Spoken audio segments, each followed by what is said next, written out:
Bonjour à tous, je suis Tiffaine d'Expertise Pas Bien-être. On est ravis de vous accueillir aujourd'hui sur ce webinaire, d'autant plus que je suis avec Valérie qui nous vient de Bonjour. Londres depuis ce matin. Oui, tout à fait. Aujourd'hui, on est ensemble pour plusieurs minutes pour pouvoir vous parler justement de la communication digitale pour votre spa ou votre institut de beauté. Alors, si c'est la première fois que vous nous retrouvez sur ce webinaire, vous pouvez nous poser vos questions tout au long de cette présentation via le chat. Vous avez une boîte pour pouvoir nous poser vos questions. Également, pouvoir vous présenter juste avant que l'on commence, qui vous êtes. Est-ce que vous êtes gérante, manager, plutôt d'un spa, d'un institut? Est-ce que vous avez une équipe avec vous? Donc, quelle est la taille de votre effectif? Et puis, relié à ce sujet, si vous avez des attentes particulières sur cette présentation de communication digitale, puisque Valérie est vraiment l'experte sur ce domaine. Et on va vous expliquer un petit peu, vraiment vous parler des 10 règles d'or que vous allez pouvoir mener dans votre stratégie de communication digitale. Tout à fait. Moi, j'aimerais savoir un petit peu si, dans quel niveau vous êtes au niveau du digital. Est-ce que vous avez une grande audience? Est-ce que vous vous sentez à l'aise ou est-ce que c'est vraiment quelque chose qui est difficile pour vous ou vous savez pas trop où commencer? Donc, ce serait bien d'avoir un petit peu de retour, même si vous ne nous le dites pas maintenant, après ou pendant la présentation, on aimerait bien avoir un petit peu de retour sur comment vous faites votre digital en fait et comment vous vous sentez avec. Donc, on a tout le monde qui nous dit bonjour. Valérie, bonjour. Marine, Pauline, Anne-Sophie et Nadia. Oh, pardon, Valène. Oui, pardon. Donc, bonjour à toutes. Donc voilà, n'hésitez pas à utiliser du coup ce chat pour vos questions et pour répondre justement à Valérie par rapport à votre situation sur le thème du digital pour votre spa, votre institut. Est-ce que vous avez déjà des choses existantes ou des choses à développer? Et puis bien sûr, tout au long de la présentation des 10 règles d'or, n'hésitez pas aussi à envoyer vos questions. Bonjour Corinne. Bonjour Evelyne. On va sans tarder cette présentation. Vous devez sûrement avoir des soins peut-être derrière ou des impératifs. Donc on ne va vraiment pas perdre de temps. N'hésitez pas à utiliser le chat et Valérie, je te laisse nous partager peut-être. Oui, donc moi ce que j'aimerais dire aussi pour celles qui n'ont pas fait ce webinaire avant, c'est que quand on a la présentation, on ne voit pas du tout les questions. On sera obligé de revenir dans le chat pour voir vos questions ou pour voir ce que vous avez à dire. Donc là, on a Valène qui dit le plus difficile est le ciblage en fonction des différents réseaux sociaux. Oui, ça c'est assez difficile. Là, on va vous montrer en fait les 10 règles d'or du social media. Je viens de l'Angleterre. Il faut que je remette mon esprit en français. Très bien. On espère que cette présentation va vous aider un petit peu à justement comprendre un petit peu ce qui se passe et comment gérer tous vos réseaux. Ok. Donc, on va vous partager la présentation. Je te laisse peut-être le faire. Oui, ça va. On a la présentation ici. Donc, on vous rappelle qu'il n'y aura pas, donc, on ne verra pas ce qui se passe pendant qu'on a cette présentation. Mais voilà. Donc, les 10 règles d'or de la communication digitale. On va peut-être que tu vas te présenter, effectivement. Oui, effectivement. Donc, pour celles qui ne me connaissent pas, je suis Valérie Delforge. J'habite en Angleterre depuis maintenant 26 ans et j'ai travaillé dans le monde de la beauté depuis 26 ans et des spas et des instituts. Donc, j'ai commencé avec Clinique qui était commercial, vraiment sur la vente. D'ailleurs, on parle de vente la semaine prochaine avec notre séminaire que nous avons créé avec Tiffaine parce que c'est vraiment dans notre cœur et on a beaucoup de choses à dire dessus. De là, je suis partie avec Clarins, 10 ans où j'ai vraiment appris par rapport au spa. J'ai beaucoup aimé l'univers du spa, aussi très commercial. Après ça, j'ai eu mon salon. Donc, j'ai eu mon petit salon près de Cambridge où je me suis vraiment, je crois que j'ai appris plus en 10 mois que j'en ai appris en 10 ans avec Clarins. Il faut savoir qu'à l'époque, il y a peut-être 12 ans, 13 ans, Facebook, ça venait simplement de commencer. On était même à mon salon, c'était pas comment c'était après. Donc, on n'avait pas du tout cette espèce de souci en plus d'un côté. Hein. On était vraiment dans le marketing de base, c'est-à-dire qu'on faisait nos lettres dans un ordinateur qui était à la caisse et on envoyait ça avec une enveloppe et un timbre. Et d'ailleurs, hier, j'ai ma fille de 16 ans qui voulait envoyer une enveloppe pour un collège et elle ne savait même pas où mettre le timbre. Il fallait lui apprendre. Donc, on est vraiment dans un monde très, très différent. Après mon salon, je suis allée avec You Are Beautiful, qui est un grand salon de Harrods. C'est là où j'ai commencé à travailler avec les coiffeurs, les ongleries, etc. Donc ça a été un énorme apprentissage. Après ça, j'ai été manager de Bliss, qui est un gros spa sur Londres. Et c'est peut-être là où j'ai vraiment commencé à comprendre le digital et le pouvoir du digital, en fait. Et de là, je suis partie à Steiner comme directrice des opérations pour Steiner. J'avais 8 spas à m'occuper. Bon, là, on avait un département de marketing qui nous aidait en fait à faire tout ce qui était la situation digitale. Mais par contre, il fallait qu'on donne quand même du contenu pour ce digital. Donc, où j'ai vraiment appris, c'est quand j'ai créé Delforge & Co. Donc, je fais formatrice experte et aussi du coaching. Au niveau international. Ce que j'ai compris en fait encore plus, et ça m'a vraiment poussé, c'est quand j'ai commencé à travailler pour une compagnie digitale, c'est-à-dire que dans Delforge & Co, j'avais des clients un par an, en fait, au départ. Et le troisième client que j'ai eu, c'était, d'ailleurs, le premier, c'était Thémae, où je t'ai connu. Oui. Et je crois qu'il faudrait que tu t'introduises aussi pour celles qui ne te connaissent pas. Après, donc, j'avais ouvert un spa et après ça, j'ai travaillé avec Treatwell. Et Treatwell, en fait, c'est une compagnie digitale qui offre des traitements de soins, on va dire, par… sur un planning, en fait, voilà. ouvert au public pour réserver leurs prestations directement sur une plateforme générale. Voilà. Et ça, c'était que du digital. Alors là, ça m'a poussé énormément parce que moi, j'étais un peu… D'ailleurs, j'ai fait un produit qui s'appelle le digital, le dinosaure du digital, parce que j'étais un dinosaure. Je ne savais rien du tout du digital. J'ai dû apprendre, comme la plupart d'entre nous, où on est obligé d'apprendre sur le tas, où on est obligé de comprendre ce qui se passe, et ça bouge tellement vite, le digital. C'est ça un peu le problème, c'est-à-dire que dès qu'on a compris quelque chose d'autre arrive.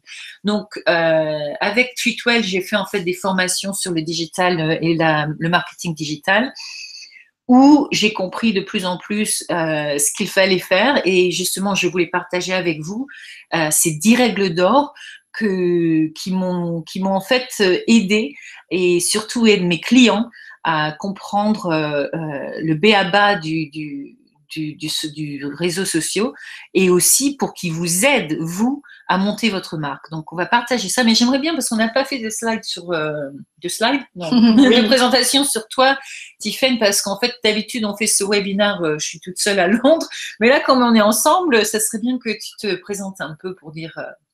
ton retour sur le digital aussi. Ouais, en quelques mots, donc je suis Tiffaine, directrice d'expertise spa bien-être.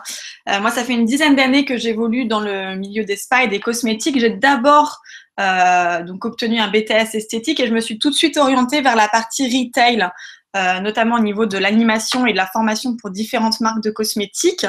Donc j'étais vraiment sur le terrain, dans les parfumeries, dans les corners beauté, etc., sur de la vente et de l'animation rencontré l'univers du spa, parce que j'ai eu l'opportunité de devenir spa praticienne pour le Spa Nux rue Montorgueil à Paris.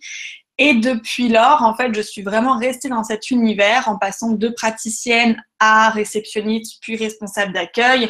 J'ai également développé aussi des modules de formation pour rester en connexion avec ma formation de base, justement sur la vente, le retail dans le spa et l'institut. Également des modules pour les réceptionnistes et les hôtesses d'accueil sur le spa. Et puis ensuite, j'ai eu l'opportunité de diriger un grand spa parisien avec une dizaine de cabines, une équipe de plus de 15 personnes. Et c'est à cette occasion d'ailleurs que j'ai rencontré Valérie, qui nous a accompagnés sur le développement de l'activité de ce spa. Et à partir de là, donc j'ai décidé de créer Expertise Spa Bien-être pour vraiment vous apporter en fait des solutions de terrain. La spécialité, ça reste quand même le développement des opérations, alors que ce soit sur le management d'équipe, sur le parcours client, sur le marketing, communication, les procédures et surtout le suivi financier. On a un module de gestion financière et de pilotage qui est absolument efficace pour les gérantes et les spa managers qui viennent nous rejoindre. Et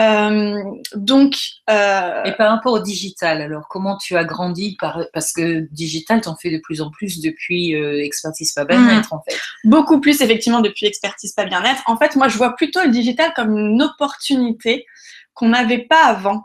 C'est-à-dire qu'avant, on a été systématiquement obligé d'avoir un budget marketing conséquent, un budget de communication. Si on avait la chance d'être dans une ville avec une source de presse, de blogueuses, enfin les blogueuses n'existaient pas encore à ce moment-là, mais voilà, il fallait qu'on ait déjà un réseau bien établi pour pouvoir développer son activité, d'y passer beaucoup de temps. Alors moi, je vois plutôt dans le digital une opportunité pour vous de vous faire connaître gratuitement. Alors bien sûr, ça va vous demander du temps, mais c'est aussi très rapide en termes de retombées. C'est ça. C'est-à-dire que ça ouvre votre marque à d'autres choses. Mais on va commencer pour vous montrer un peu où on en est. Avant tout, la communication digitale, c'est vraiment un outil de marketing, comme tu viens de le dire, c'est-à-dire que on ouvre sa marque à beaucoup plus de monde. Un peu le monde, je dis, est beaucoup plus petit qu'il y a même 15 ans. On a plus d'opportunités et c'est une communication gratuite en fait. Ça permet de créer une identité. Ça permet de créer une marque entière en fait, puisque tout d'un coup, on n'est pas que le salon, on est le salon aussi dans le digital. On est vraiment quelqu'un qui peut être beaucoup plus une marque. On pense plus d'un salon comme un salon, on pense d'un salon comme une marque. Ouais. Ça vous sert d'outil de fidélisation pour rester en contact avec vos clients et une fois sortis de votre centre, ils sont transformés en fans. Donc c'est ça, on parle de marque. Les gens deviennent des fans de votre marque. Ils deviennent vraiment, ils aiment bien ce que vous mettez en post, etc. Donc là, parfois, j'ai des challenges par rapport aux clients, aux spa managers et gérants qui me disent « Oui, mais j'ai pas assez de likes, etc. » Ça, c'est autre chose et c'est ce qu'on va voir justement avec les 10 règles. Mais en tout et pour tout, il faut voir que le digital vous permet de transformer vos clients en fans de votre marque. C'est aussi un excellent moyen de toucher de nouvelles cibles clients pour votre fichier. Valène nous demandait tout à l'heure justement comment on se positionnait par rapport aux différents réseaux. Est-ce que sur Instagram, Facebook, Twitter, on va trouver les mêmes cibles de clients? Là, vous pouvez typiquement atteindre une nouvelle catégorie de clients qui aurait été plus difficile ou plus longue d'accès grâce au digital. Le coût d'acquisition aussi d'un client est beaucoup plus faible que par le biais d'autres actions marketing. C'est ce qu'on disait juste avant. C'est vrai que c'est un outil qui est gratuit. Alors, ça va vous coûter du temps. Mais autrement, en termes de budget, vous n'avez quasiment rien à mettre en place. Voilà. C'est aussi un moyen efficace de rester en contact avec votre réseau professionnel. Valérie nous a parlé là justement des clients qu'on transforme en fans, mais d'avoir aussi votre rayonnement sur le digital vous positionne aussi auprès de vos pairs, c'est-à-dire voilà, d'autres gérantes, d'autres managers, et vous allez pouvoir justement monter votre réseau professionnel comme ça et votre notoriété à ce niveau-là. Tout à fait. Et enfin, c'est aussi un très bon outil de vente pour convertir vos prospects ou vos cibles en acheteurs parce qu'ils vont sûrement passer par votre site internet, sûrement passer par vos pages de réseau pour prendre leur décision. Est-ce que oui ou non, cet univers me plaît et est-ce que oui ou non, je vais réserver dans ce spa ou dans cet institut? Tout à fait. Donc, on veut vraiment regarder les 10 règles parce que moi, ce que je trouvais par rapport à la communication digitale, et c'est un peu quand j'ai travaillé avec Treatwell, donc vraiment, eux, ils parlent que digital, à la limite, ils parlaient un autre langage. Il y avait la moitié des choses que je comprenais et j'ai vraiment dû faire du b.a.-ba. Et le problème quand j'ai suivi beaucoup de webinaires justement sur le digital, J'ai suivi des gens en Amérique, en Angleterre, etc., qui parlaient digital, qui vont me dire on va vous faire 500 likes, on va vous donner plein de trucs. Et en fait, à la fin, j'étais encore plus confus qu'autre chose. Et je partais de là en me disant mais en fait, je ne comprends rien. J'ai besoin de quelque chose qui soit de base, qui me donne un petit peu un chemin à faire en fait. Donc j'ai créé ces 10 règles et avec Tiffaine on les a bien regardées pour voir si on était tous les deux d'accord et en fait on est tous les deux dans le même longueur d'onde, je vais dire. Je sais pas si ça se dit. Oui, ça se dit, c'est bien. Bon, ça va. On va vous montrer la règle 1 et 2 d'abord. Donc, la première règle dans la communication digitale, c'est qu'il faut planifier et interagir. C'est-à-dire qu'il faut créer son calendrier à l'année.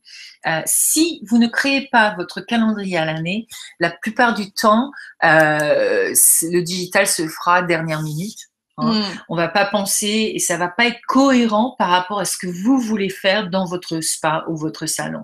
En fait, il faut prendre le digital. Cette stratégie, en fait, nous, c'est ce qu'on fait quand on fait la stratégie marketing, quand on développe la stratégie marketing avec nos clients ou on fait des ateliers, on vous apprend à penser à l'année parce qu'une fois que vous avez le thème au moins, qui soit de base, après, vous pouvez rajouter des choses comme, oh, regardez, madame machin, elle vient avec son chien, on va prendre une photo du chien. Enfin, on peut s'amuser après, mais il faut avoir son marketing de base.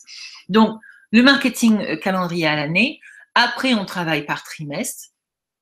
Et on commence à planifier les posts. Donc, vous avez beaucoup d'outils pour pouvoir planifier ça. D'ailleurs, Facebook, vous pouvez planifier vos posts à l'avant. Twitter, c'est pareil. Instagram, c'est le seul où, en ce moment, vous ne pouvez pas planifier, mais je suis sûre qu'ils sont en train de travailler dessus. Et une fois qu'on a planifié nos posts pour le trimestre, on sait qu'on va poster pour le trimestre. Après, vous vous amusez, vous faites des posts un peu plus rigolos, un peu plus qui soient avec votre marque. Par contre, il faut que ça parle à votre marque. Ça vous aussi, en fait, en objectif, c'est que ça vous aide à manager votre emploi du temps. Parce que moi, quand j'entends que le digital, ça me prend du temps, je ne sais pas où commencer, etc., plus vous planifiez, plus votre temps devient efficace. Mais en tout et pour tout, ça vous aide à augmenter votre audience. Maintenant, on m'a demandé combien de fois il faut que je poste. Ça, c'est une grosse question. Alors, dépendant de qui vous écoutez, c'est pour ça qu'à la fin de tous les cours que j'ai faits et les webinaires que j'ai suivis sur le digital, on me disait 3 fois par jour pour Instagram, 2 fois par jour pour Facebook.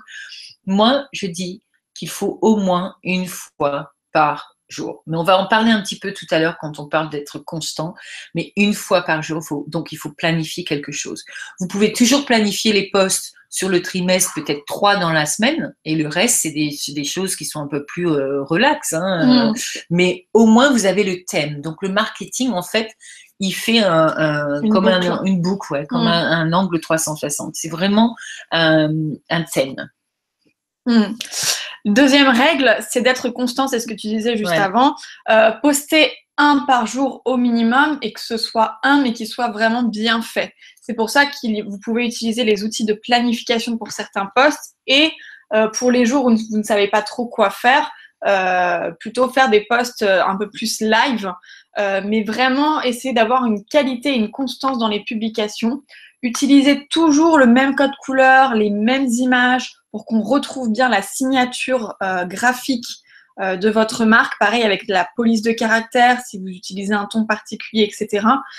Tout ça pour que en fait, votre audience puisse vous reconnaître d'un post à l'autre, qu'on puisse vous identifier. Et ne serait-ce qu'avec ces petits codes couleurs de vos codes photos, vos polices, etc. C'est là où on va justement monter votre marque, votre image de marque. L'objectif, c'est vraiment de créer et de donner l'impression que votre marque, elle est solide pour fidéliser et transformer votre audience en fans. Et un petit peu dans ce qu'on a marqué là, mais un bien fait, c'est bien sûr les posts, comme on a dit, mais ça peut être aussi, moi je préfère voir un client qui a que Facebook mais c'est utilisé très bien. Je préfère qu'il y ait que Twitter et c'est que utilisé très bien. Le pire, c'est d'avoir 5 différents réseaux et en fait, on en oublie la moitié. Ça, c'est le pire. Il faut absolument, pour être vivant en digital, pour être vraiment justement, essayer d'augmenter votre audience, il faut que vous en fassiez mais un bien. Après, une fois que vous êtes dans la foulée, je vais dire, vous pouvez en développer un deuxième. Mais il faut vraiment avoir l'habitude, si vous êtes vraiment nouvelle dans le digital, ne faites pas 36 000, faites-en un. On va regarder comment choisir lequel faire, en fait. Aussi. Donc, avec les règles numéro 3 et 4 maintenant. Donc, c'est trouver votre voix signature. C'est-à-dire que en fait, votre marque, elle va définir votre voix. Elle va se définir par votre voix. C'est-à-dire, est-ce que vous allez être rigolo? Est-ce que vous allez être professionnel? Est-ce que ça va être des photos d'un certain style? Donc, il faut vraiment regarder qu'est-ce que vous voulez en fait montrer à vos clients et que votre marque soit définie un peu comme ce que tu disais tout à l'heure. Ça vous permet, quand on a une cliente qui se dit, tiens, c'est le salon machin parce qu'elle fait toujours le même style en fait. Faut se différencier de vos concurrents, ça sert à rien d'avoir le même. D'ailleurs, il y avait je regardais ce matin sur un groupe que je suis où une des salons, en fait, un de ses concurrents prend tous ses posts et il poste en disant c'est mon image, les avant-après, etc. Ouais. Donc, bien sûr, ça c'est un très très gros problème. Mais faut vous différencier, il faut avoir votre chose à vous. Ça ne sert à rien de prendre ce qu'ils font les autres. Faut avoir quelque chose qui vous montre que vous êtes vraiment différent. Donc, écoutez votre audience et comment ils vous communiquent. Ça aussi, c'est important de voir comment les gens réagissent à ce que vous avez comme poste.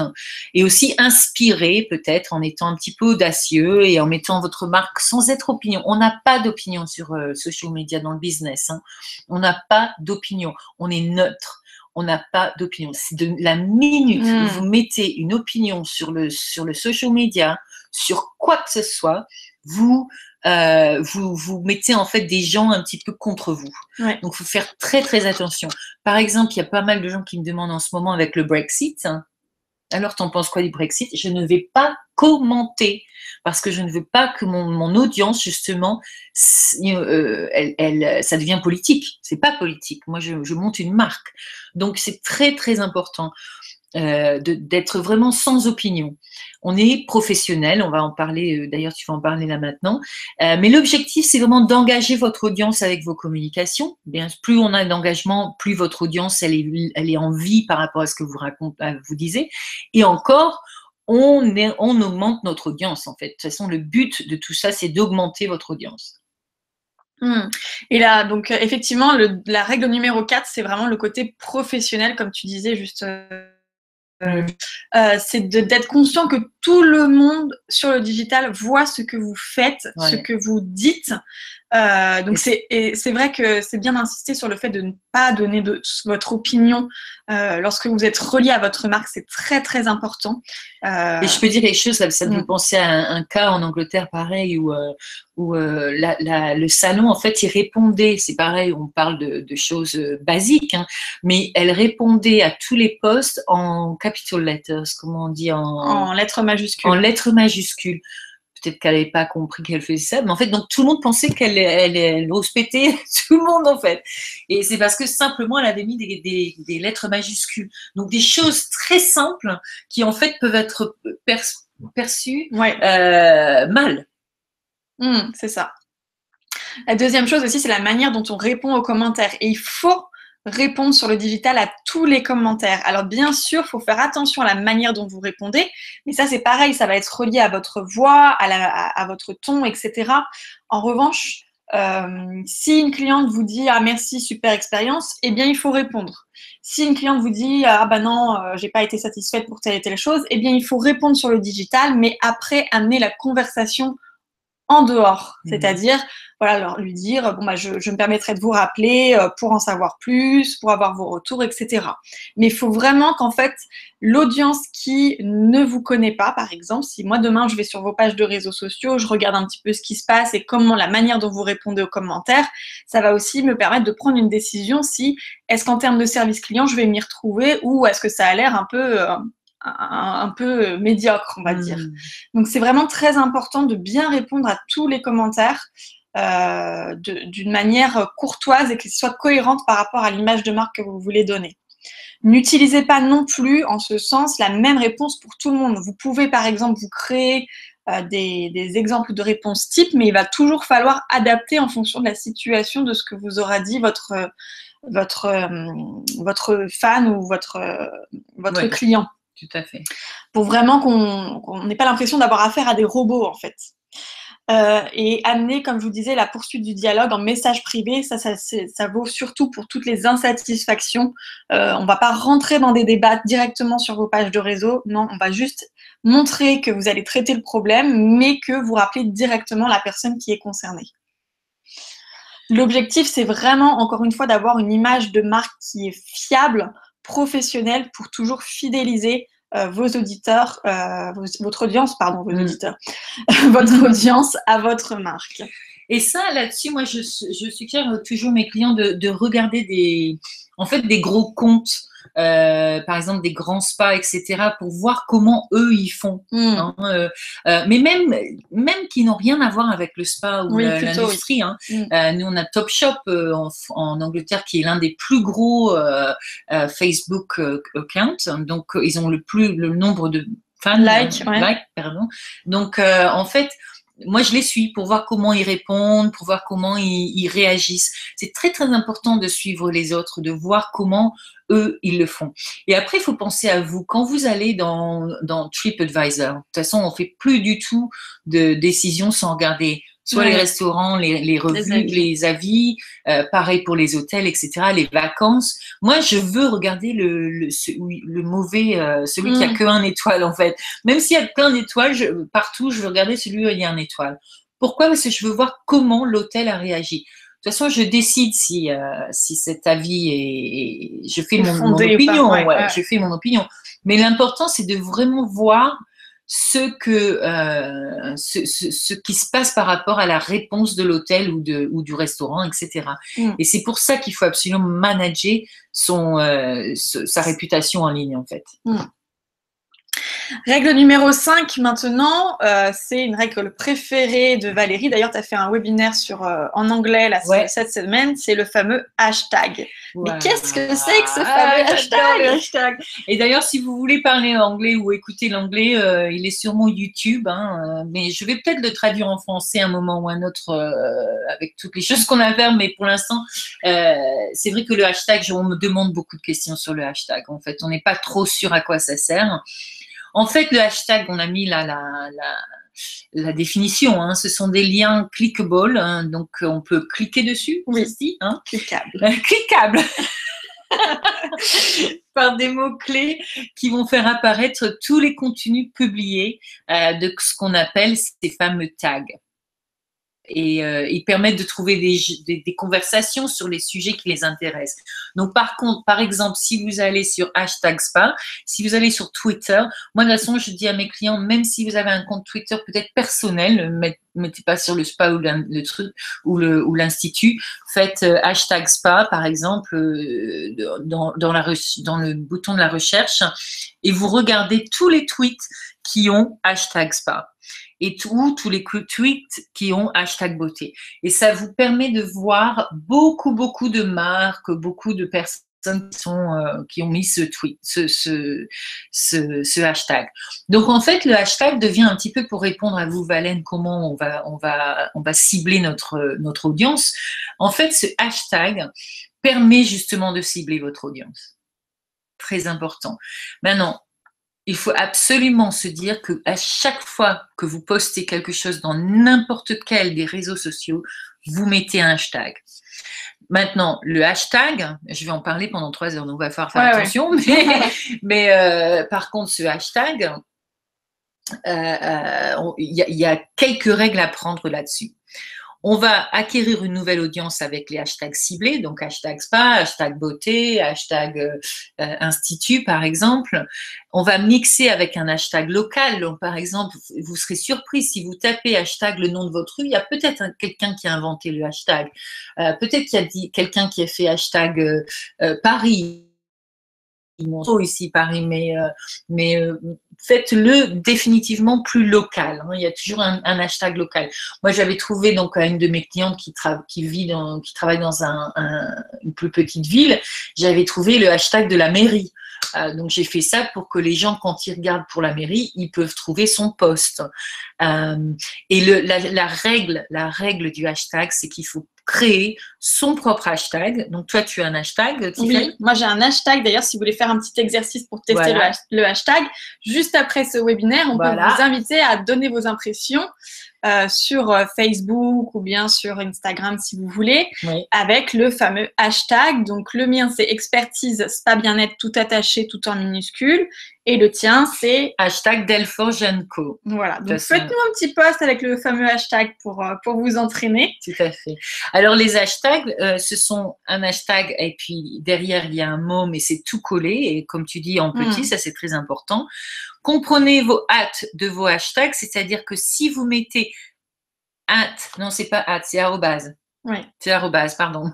Comprenez vos arrobases de vos hashtags, c'est-à-dire que si vous mettez arrobase expertise pas bien-être ou arrobase Delforgenco, on va recevoir ce post directement. C'est comme si vous nous envoyiez un message direct. Si vous mettez hashtag expertise pas bien-être, hashtag Delforgenco, on ne va pas peut-être le voir parce que peut-être on a beaucoup de monde qui nous mettent ça, mais en fait on va peut-être pas le voir. C'est pas directement lié à nous. Par contre, si on clique sur notre hashtag expertise pas bien-être, là on verra peut-être votre post. Donc mettez-nous un arrobase expertise pas bien-être et hashtag expertise pas bien-être et arrobase Delforgenco et hashtag Delforgenco. Je vais vous dire une chose aussi par rapport à hashtag qui est très, très important. Donc là, on a mis un petit peu de choses qu'il faut faire. Il faut absolument que vous les mettiez partout. Même sur Facebook, hein, on me disait, oui, mais Facebook, ils n'ont pas vraiment les hashtags.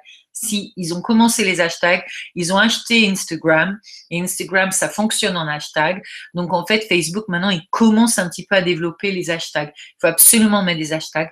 N'en mettez pas plus de 4, maximum 5. Vous voulez pas être celle qui parle que en hashtag. Hashtag, il fait beau, hashtag Paris, hashtag, mais c'est pas possible. Ça va pas avoir une bonne connotation par rapport à votre marque. Et utilisez ces hashtags partout.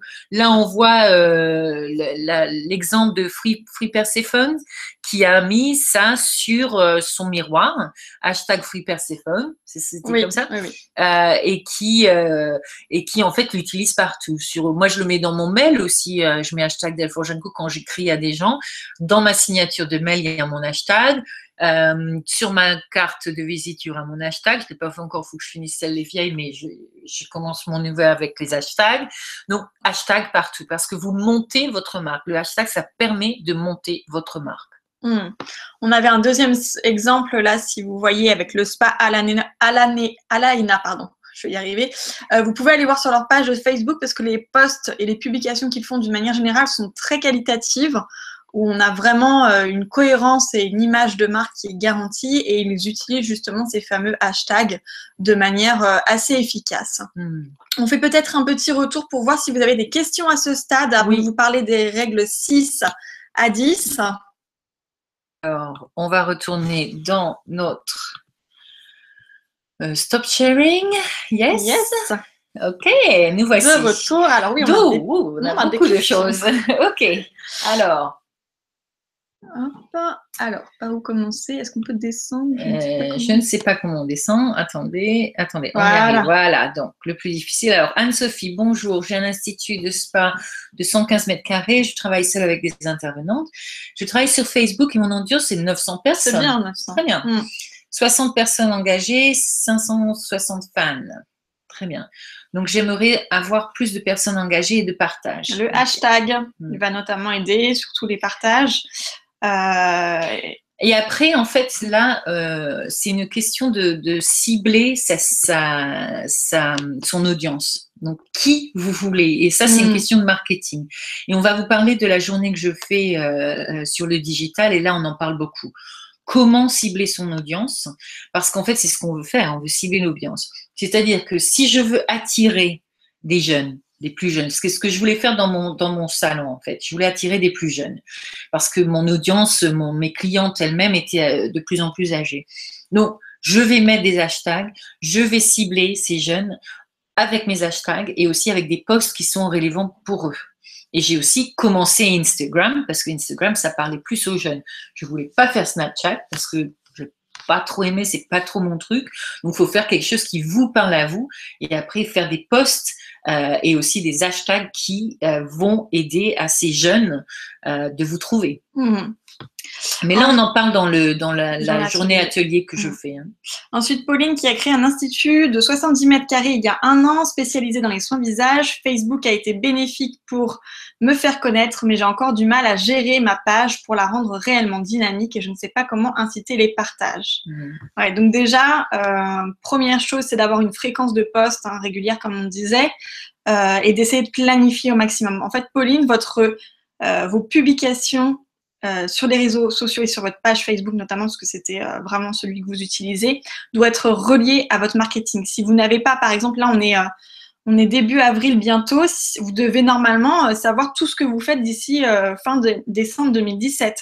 Et notamment en termes de marketing, de communication, mais aussi en termes de digital. Donc, c'est aussi tout ce travail de préparation qu'il faut faire 1 fois par an, de vous poser, de sortir de votre spa et de travailler sur toute votre préparation à l'année pour vraiment savoir où vous voulez aller, qui vous voulez cibler, etc. 1 fois par an et 1 fois par trimestre, comme on disait tout à l'heure, pour vraiment finir de cibler, peut-être aussi les choses ont changé entre oui, il faut les faire évoluer. Donc, il faut les faire évoluer tous les trimestres. Mais là, ça fait vraiment partie du marketing que l'on parle. Et aussi, après, vous avez quand même là, je vois, donc il y a Nadia qui est une manager dans un centre d'optimisation santé, donc médical, sport, etc. Nous communiquons sur Facebook, Instagram et TripAdvisor depuis très peu de temps. Sur Facebook, presque 1000 suiveurs, c'est très bien. Beaucoup, mais peu de partage. Après, il ne faut pas trop s'inquiéter. En fait, on ne sait pas qui on inspire en fait quand on fait ces choses. On ne sait pas qui nous suit. C'est-à-dire que les gens, on a de plus en plus de communication. On en a partout. Même moi, vous en avez. Je suis sûre que Tiffany, on en a partout. On regarde Facebook, il y a plein de communications. On reçoit des mails, il y a de la communication partout. Donc parfois, on en a trop. Donc en fait, on fait plus trop de partage. Mais c'est pas grave. Il faut continuer. Il faut être constant dans ce que vous faites. Ça, c'est très très important. Une chose que je vais vous dire, et là on en parle dans l'atelier digital, ce qui marche en ce moment, c'est les vidéos. De toute façon, il faut avoir des vidéos. C'est pas besoin d'être long, les vidéos de 30 secondes, vraiment. Et on parle de 3, mais là, c'est quand on fait l'atelier du marketing, on parle de 3 différents types de messages. Donc, on a le message informationnel, donc on fait une information sur, tiens, on a un nouveau produit, traitement de soins, on a une nouvelle praticienne qui vient de commencer.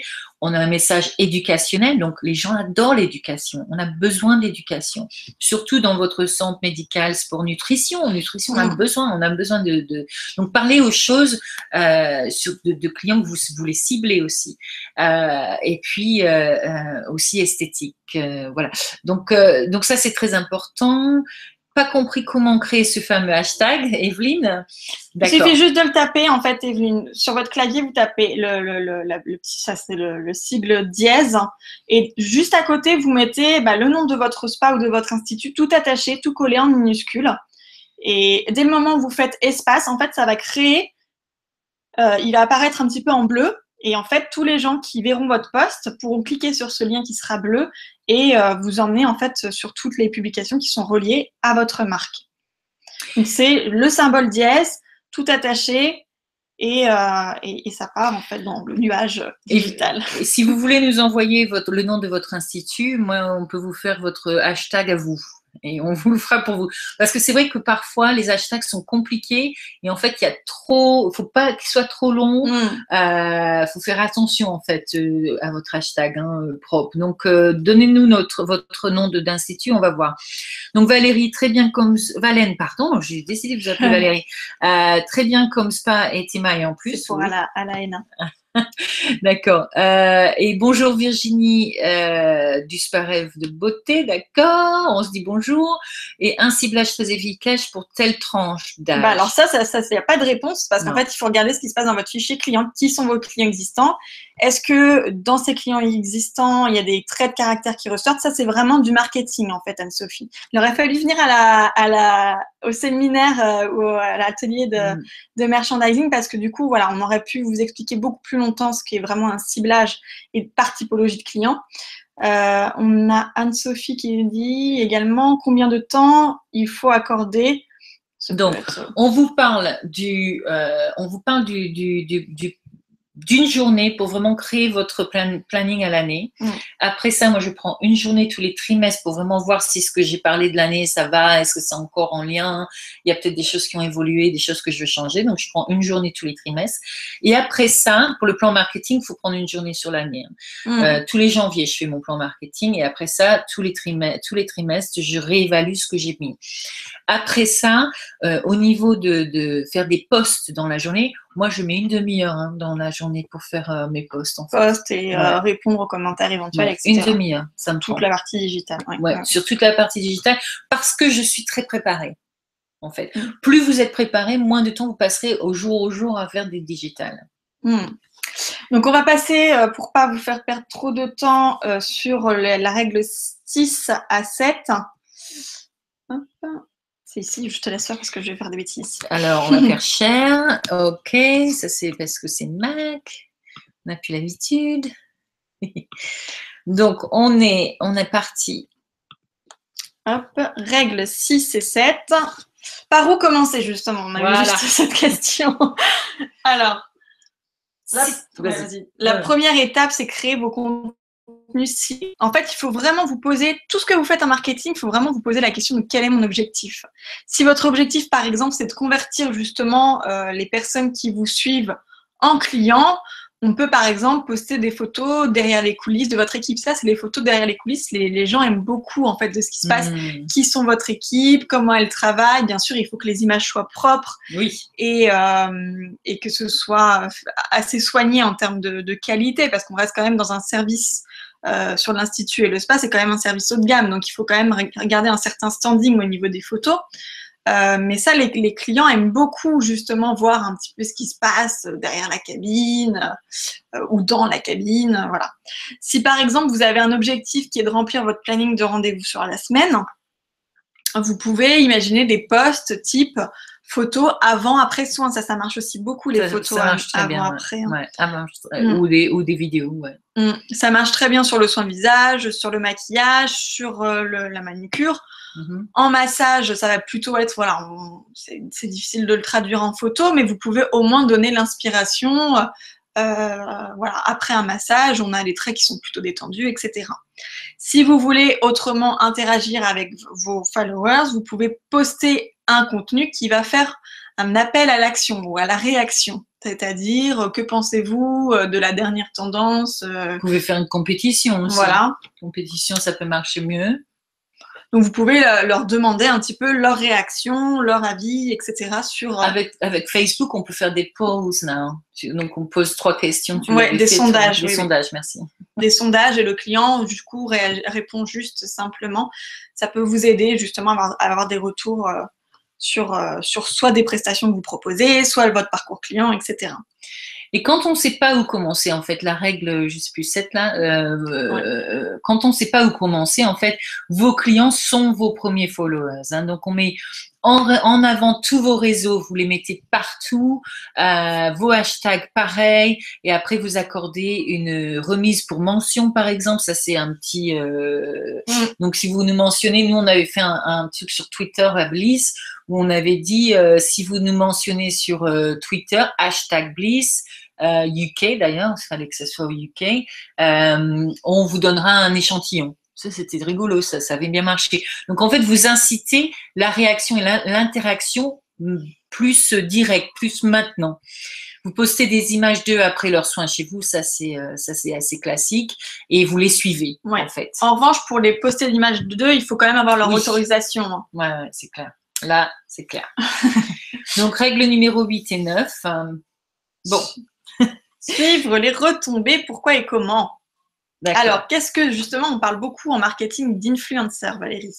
Les influenceurs, pour moi, pour tout le monde, hein, pour nous, ce sont en fait des personnes qui peuvent influencer l'augmentation de votre audience, mais aussi influencer le nombre de personnes qui viennent. Hein. Ça peut être en marketing digital, mais aussi en marketing pur et simple. C'est-à-dire que c'est des gens qui viennent, qui vont influencer et vous aider à augmenter vos audiences. Moi, j'adore les influenceurs. J'avais par exemple Wendy Smith. Wendy Smith a été à Bliss. C'était en fait une maman qui ne faisait pas grand-chose. Elle avait ses enfants à l'école dans la journée et elle se faisait inviter par tous les business parce qu'elle connaissait tout le monde, Wendy Smith. Et quand j'ai compris qu'elle avait 10 000 personnes sur son Facebook, on a bien aidé Wendy Smith à avoir beaucoup de manicure avec nous. Par contre, elle avait ces choses gratuites avec nous, mais elle faisait des choses pour nous. Donc, c'est vraiment c'est quelqu'un qui puisse faire quelque chose en échange. Ouais. En fait. Hein. Il y a un retour, en fait. Ouais, il y a un retour. Donc, suivez aussi ce que vous admirez. Par exemple, moi, j'admirais une blogueuse, donc je la suis tout le temps. D'ailleurs, dans n'importe quel boulot je suis cette blogueuse parce que elle a beaucoup de choses à dire et j'aime bien ses posts. Je suis même en Instagram, en fait, ça n'a rien à voir avec l'industrie, mais c'est un magasin qui fait des biscuits. Mais leur Instagram, ils sont incroyables. Les photos sont magnifiques et ça m'inspire en fait. Et maintenant, ce que j'ai réalisé, c'est que la cliente, une de mes clientes en fait, n'est pas loin de ce magasin de biscuits et on les a mis en contact l'un comme l'autre et ils font un truc ensemble, un partenariat sur Instagram. Où ils s'échangent un peu les photos et ça c'est très très rigolo. Donc les influenceurs peuvent vraiment vous aider. Pareil dans la journée digitale, j'en parle énormément parce que ça peut aider à augmenter votre audience et justement à être targeté, ciblé, merci, dans votre réseau local. Et ça, effectivement.